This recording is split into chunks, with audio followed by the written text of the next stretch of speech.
नमस्कार दोस्तों, मैं हूं अमित और आप सुन रहे हैं खामोशी दुनिया मेरी जुबानी, एक ऐसी कहानी जिसे सुनने के बाद शायद आपकी रात की नींद उड़ जाए। दोस्तों, आज की हमारी कहानी दिल्ली एक छोटे से गांव के रहने वाले एक बनारस मेडिकल इलाकों की है जिनका नाम रोहित मेहता। तो चलिए अब यह कहानी रोहित मेहता के पॉइंट ऑफ व्यू से सुनते हैं। लेकिन कहानी को शुरू करने से पहले, जैसा कि मैं आप लोगों से हमेशा कहता हूं कि वैसे तो आप लोगों ने बहुत सी हॉरर कहानियां सुनी होंगी, लेकिन मुझे पूरी उम्मीद है कि आज की हमारी यह कहानी सुनकर आपको सच में डर का एहसास होने वाला है। बस मेरी आपसे इतनी गुजारिश है कि आप अगर इस कहानी को पूरा सुनेंगे तो आपको सच में बहुत ज्यादा मजा आने वाला है। साथ ही अगर आप पहली बार हमारे इस चैनल पर आए हैं तो चैनल को अभी सब्सक्राइब कर लीजिए। ऐसा करने से हमारी और आपकी नजदीकियां बढ़ जाएंगी और आगे आने वाली वीडियो आप तक आसानी से पहुंच जाएगी। तो ज्यादा समय ना लेते हुए जल्दी से अपनी कहानी को शुरू करते हैं। मेरा नाम रोहित मेहता है। दिल्ली में मेरी छोटी सी जॉब और खुशहाल फैमिली थी। पत्नी अनामिका और 8 साल की बेटी त्रिशा। शहर की भागदौड़ से थककर मैंने सोचा कि कुछ दिन शांति चाहिए, इसलिए हम सब छुट्टियां मनाने नैनीताल के पास एक छोटे कस्बे कैलाशपुर चले गए। वहां एक स्थानीय एजेंट ने हमें एक खूबसूरत हिल बंगले की तस्वीरें दिखाईं। बंगला पुराना था, लेकिन बहुत आकर्षक पहाड़ के किनारे, सामने झील और चारों तरफ देवदार के पेड़। उसने कहा, साहब, ये बंगला अंग्रेजों के जमाने का है। पुराना है पर सब ठीक ठाक है। लोग अब कम जाते हैं, इसलिए किराया भी सस्ता है। मैंने हंसकर कहा, ठीक है भाई, बस शांति चाहिए। जब हम वहां पहुंचे तो सूरज ढल रहा था। बंगले की दीवारें काई से ढकी थीं और उसकी ऊंची छतें मानो बादलों को छू रही थीं। त्रिशा खुश होकर बोली, पापा, ये तो भूतों वाला घर लगता है। अनामिका ने तुरंत टोका, ऐसी बात मत बोलो। लेकिन उसके चेहरे पर भी एक हल्की झिझक थी, जैसे वो भी कुछ महसूस कर रही हो। अंदर घुसते ही सीलन और मिट्टी की गंध आई। दीवारों पर पुराने फ्रेम, लकड़ी के फर्श पर हल्की चरमराहट, घर में सन्नाटा ऐसा कि अपनी सांसों की आवाज भी सुनाई दे। मैंने माली से पूछा, यहां पहले कौन रहता था? वो बूढ़ा धीरे से बोला, साहब, बहुत साल पहले एक मैडम रहती थीं अकेली। उनका नाम था मिसेज रोजा। लोग कहते हैं वो अब भी यहां आती हैं। मैं हंस पड़ा, अरे ये तो लोकल कहानियां हैं। पर माली की आंखों में जो डर था वो मजाक नहीं था। रात हुई। बंगले में सिर्फ एक बल्ब जल रहा था जो बीच बीच में टिमटिमा रहा था। त्रिशा अपने कमरे में सो गई थी और मैं व अनामिका चाय पी रहे थे। अनामिका बोली, रोहित, यहां कुछ अजीब सा लगता है, जैसे कोई हमें देख रहा हो। मैंने मुस्कुराते हुए कहा, डरने की क्या बात है, हम यहां अकेले हैं। उसी वक्त ऊपर से किसी चीज के गिरने की आवाज आई, धड़ाम। हम दोनों उछल पड़े।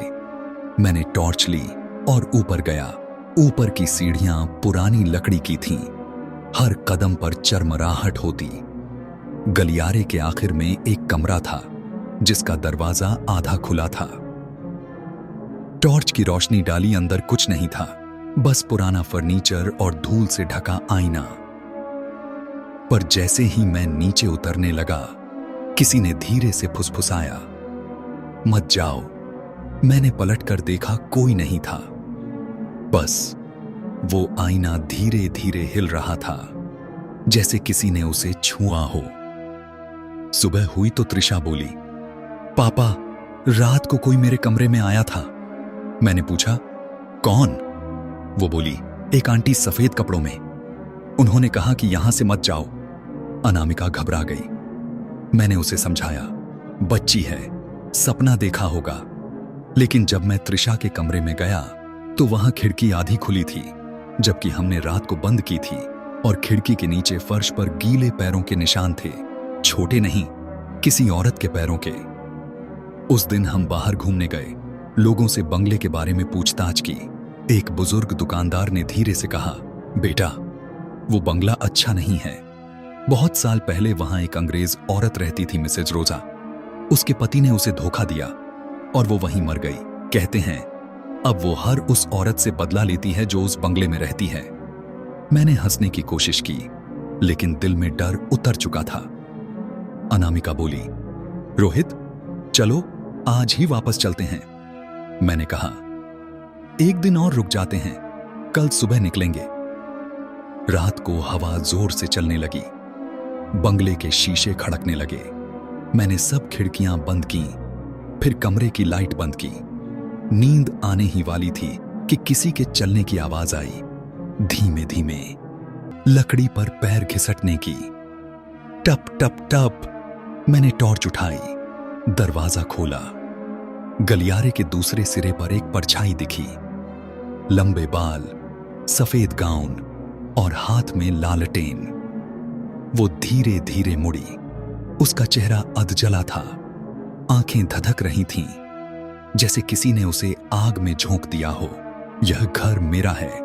उसकी आवाज इतनी ठंडी थी कि मेरे हाथ से टॉर्च गिर गई।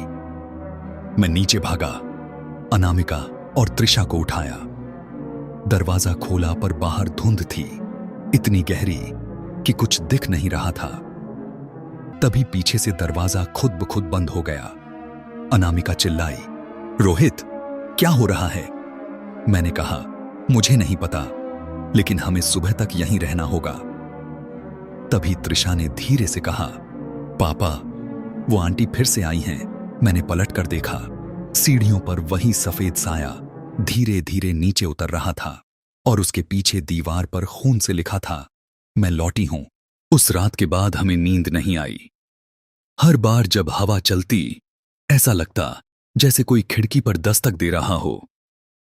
अनामिका कांप रही थी और मैं उसे बार बार दिलासा दे रहा था, सुबह होते ही यहां से निकल जाएंगे। मैंने कहा, लेकिन रात खत्म होने का नाम नहीं ले रही थी। दीवार की घड़ी 3 बजा रही थी। अचानक ऊपर के कमरे से किसी के चलने की आवाज आई, धीमे धीमे, जैसे कोई ऊंची हील में चल रहा हो। त्रिशा ने डर से मुझे पकड़ा। पापा वो ऊपर है। मैंने साहस जुटाया और टॉर्च लेकर सीढ़ियां चढ़ने लगा।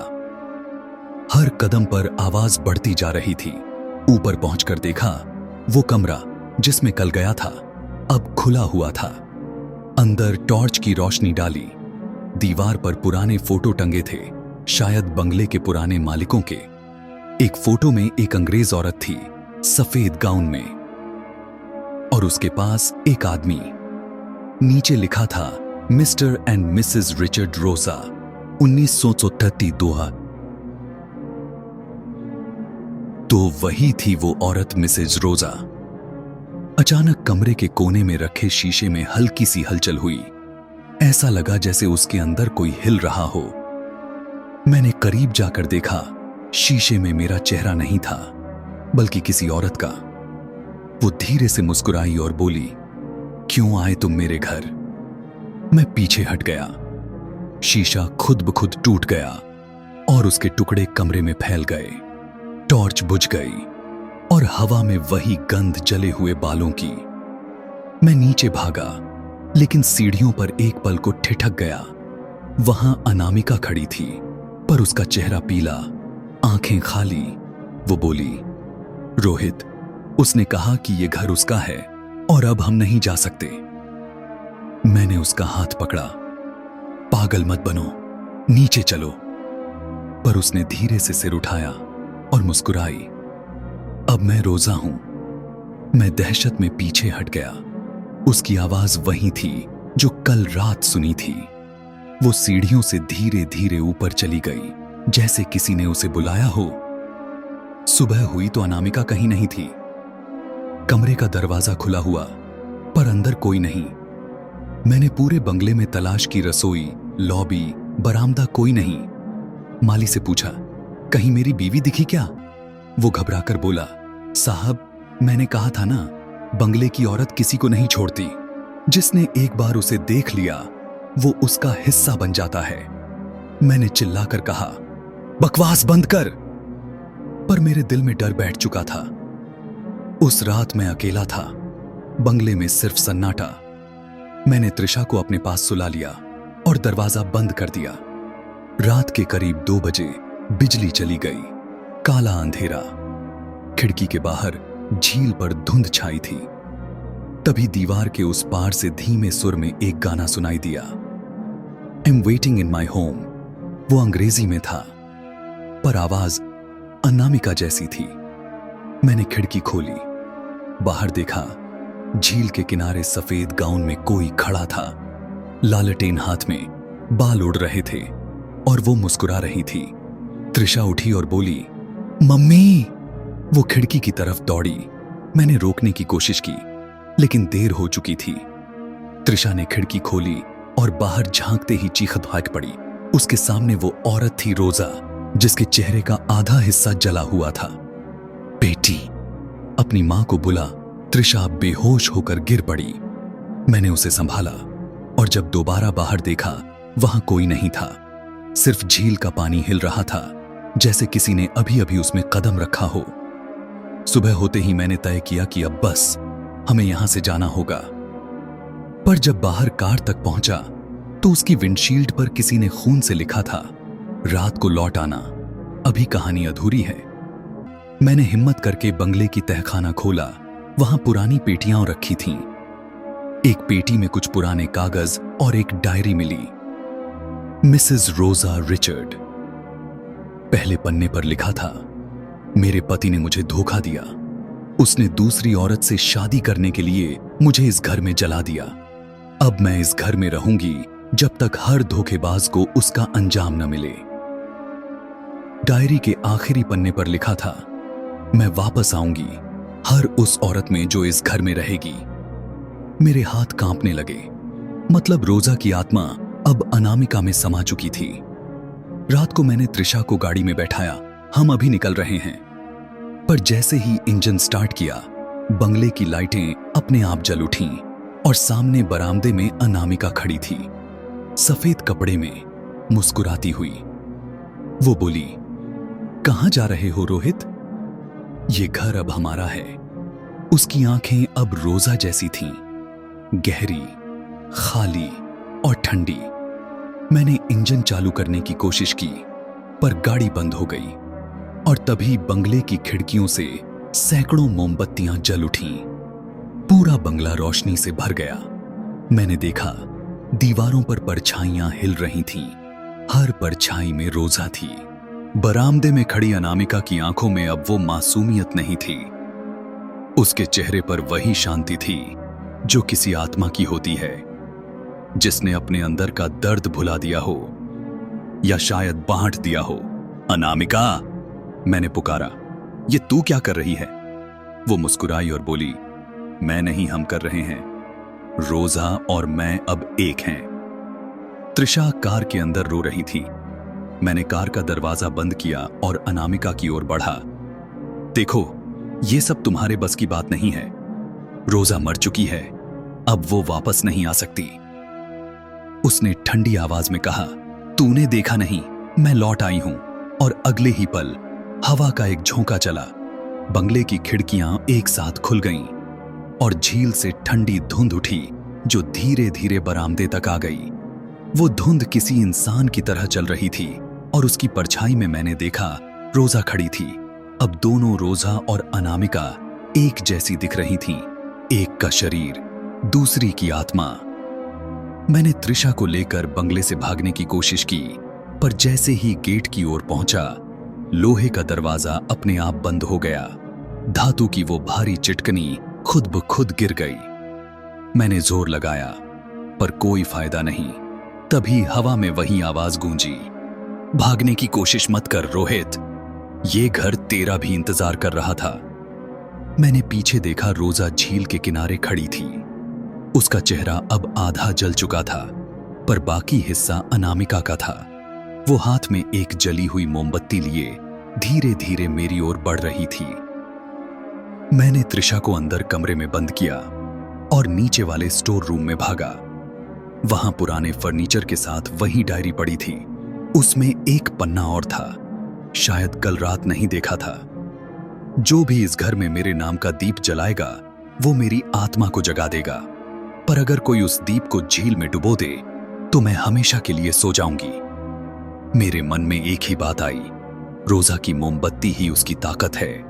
अगर मैं उसे बुझा दूं तो शायद अनामिका को बचा सकूं। मैं वापस बरामदे की ओर भागा। रोजा अब सीढ़ियों पर थी। उसके हाथ की मोमबत्ती की लौ नीली हो चुकी थी और उसके आसपास हवा में राख उड़ रही थी। मैंने पास रखे पानी के जग से पानी फेंकने की कोशिश की, पर जैसे ही पानी उसकी लौ के पास पहुंचा, वो भाप बन गया। वो हंसी, इतना आसान नहीं है रोहित। और उसने हाथ उठाया। मेरे चारों ओर ठंडी हवा घूमने लगी, फर्श कांपने लगा और दीवारों से खून की पतली धार बहने लगी। तूने कहा था कि मैं मर चुकी हूं? नहीं रोहित, मैं इस घर के हर दीवार में जिंदा हूं। मैं नीचे गिर पड़ा। मेरे कानों में सिसकियां गूंज रही थीं, कभी अनामिका की, कभी रोजा की। रोजा, रुक जा! मैंने चिल्लाया। जो तेरे साथ हुआ वो मेरा दोष नहीं है। मेरी बीवी को छोड़ दे। वो रुकी, धीरे से मेरी तरफ झुकी और बोली, हर औरत जिसने इस घर में कदम रखा वो मेरी कहानी का हिस्सा बनी। अब तेरी बीवी भी वही बनेगी। मैंने कांपते हुए कहा, नहीं, अगर तुझे शांति चाहिए तो मैं तेरी मोमबत्ती बुझा दूंगा। वो गरजी, कोई मेरी आग नहीं बुझा सकता। अचानक ऊपर त्रिशा की चीख सुनाई दी। मैं दौड़ा। उसका कमरा खुला था। वो बेड पर खड़ी थी और सामने अनामिका थी। अनामिका ने त्रिशा के सिर पर हाथ रखा और कहा, मेरी बेटी, डरो मत, रोजा तुम्हें चोट नहीं पहुंचाएगी। त्रिशा रोते हुए बोली, मां, तुम बदल क्यों गई हो? अनामिका की आंखों से आंसू बह निकले, लेकिन उसके होंठों से रोजा की आवाज निकली, क्योंकि मैं मर चुकी हूं मेरी बच्ची। उसने मोमबत्ती उठाई और अपनी हथेली पर रख दी। लौ अब सफेद हो गई थी। मैंने झपट कर मोमबत्ती छीनी और खिड़की से बाहर फेंक दी। वो सीधा झील में गिरी। एक जोरदार चीख गूंजी, इतनी तेज कि दीवारें हिल गईं। पूरा बंगला जैसे कांप उठा। लाइटें बुझ गईं, हवा रुक गई और फिर अचानक शांति छा गई। मैंने देखा, अनामिका जमीन पर गिरी थी, बेहोश। उसकी सांसें चल रही थीं। रोजा गायब थी। बस झील के ऊपर हल्की सी सफेद धुंध तैर रही थी और उसमें किसी औरत की आकृति धीरे धीरे विलीन हो रही थी। सुबह जब आंख खुली तो सब शांत था। बंगला अब सूना लग रहा था। कोई हलचल नहीं, कोई सरसराहट नहीं। अनामिका होश में आई। उसने पूछा, क्या हुआ था रोहित? मैंने कहा, कुछ नहीं, अब सब खत्म हो गया। लेकिन जब हमने झील की तरफ देखा तो उसकी सतह पर एक मोमबत्ती तैर रही थी, जिसकी लौ अब भी जल रही थी। सुबह की धूप बंगले की दीवारों पर पड़ रही थी, पर उस रोशनी में भी एक अजीब ठंडक थी, जैसे सूरज यहां अपनी गर्मी छोड़ चुका हो। अनामिका अब ठीक लग रही थी, पर उसकी आंखों में अब भी एक थकान थी, जैसे वो किसी लंबे सपने से जागी हो। रोहित, उसने धीमी आवाज में कहा, मुझे याद नहीं क्या हुआ, बस इतना याद है कि कोई मुझसे बार बार कह रहा था, यह घर मत छोड़ो। मैंने कहा, अब सब ठीक है, बस हमें यहां से निकलना होगा। हमने जल्दी जल्दी सामान बांधा। माली भी कहीं नहीं दिखा। बंगले का दरवाजा खुला था, लेकिन हवा एक बार फिर वही पुरानी गंध लाने लगी, जले बालों और पुरानी मोमबत्ती की। त्रिशा धीरे से बोली, पापा, झील में वो दिया अब भी जल रहा है। मैंने खिड़की से देखा। सच में झील के बीचों बीच एक मोमबत्ती तैर रही थी, जिसकी लौ अब भी सफेद जल रही थी। मेरा दिल बैठ गया। हम कार लेकर बंगले के गेट तक पहुंचे। मैंने इंजन स्टार्ट किया, पर गाड़ी नहीं चली, जैसे किसी ने ब्रेक दबा रखे हों। मैंने बार बार कोशिश की, पर इंजन ने जवाब दे दिया। अनामिका ने मेरा कंधा पकड़ा। रोहित, क्या हम कभी यहां से जा पाएंगे? मैं कुछ कहने ही वाला था कि झील के पास से एक धीमी आवाज आई, कहां जाओगे? अभी तो घर बसाया है। हम तीनों ने एक साथ पीछे देखा। झील की सतह पर पानी धीरे धीरे उबलने लगा था। लहरों के बीच से एक औरत का चेहरा उभरने लगा, वही रोजा, पर इस बार उसका चेहरा पूरा नहीं जला था, आधा सुंदर आधा राख, और उसके पीछे किसी ने हाथ रखे थे। वो अनामिका थी, उसकी परछाई। मुझे लगा शायद रोजा की आत्मा पूरी तरह शांत नहीं हुई। डायरी याद आई, उसमें लिखा था, अगर मेरी मोमबत्ती बुझाने वाला मेरा नाम जाने बिना ऐसा करेगा तो मेरी आत्मा अधूरी रह जाएगी और वो लौटेगी उसी के रूप में जिसने उसे जलाया। मतलब मैंने जब मोमबत्ती बुझाई थी मैं उसका नाम नहीं जानता था, वो अब भी मुझसे अधूरी थी। झील से पानी उछला और हवा में धुंध फैल गई। धीरे धीरे वो धुंध हमारे चारों ओर घूमने लगी। त्रिशा डरकर बोली, पापा कोई हमारे पीछे है। मैंने मुड़कर देखा, हमारे ठीक पीछे रोजा खड़ी थी, पर इस बार उसके चेहरे पर गुस्सा नहीं था बल्कि शांति। वो बोली, रोहित मैंने तुझे चुना है क्योंकि तूने मेरी आग बुझाई, अब तू ही मेरी शांति होगा। मैंने कांपते हुए कहा, मैंने जो किया वो तुम्हारी आत्मा को मुक्त करने के लिए था। वो मुस्कुराई, मुक्ति और बंधन एक ही बात है, बस फर्क इतना है कि कौन किस में बंधता है। अचानक झील का पानी उठकर हवा में तैरने लगा।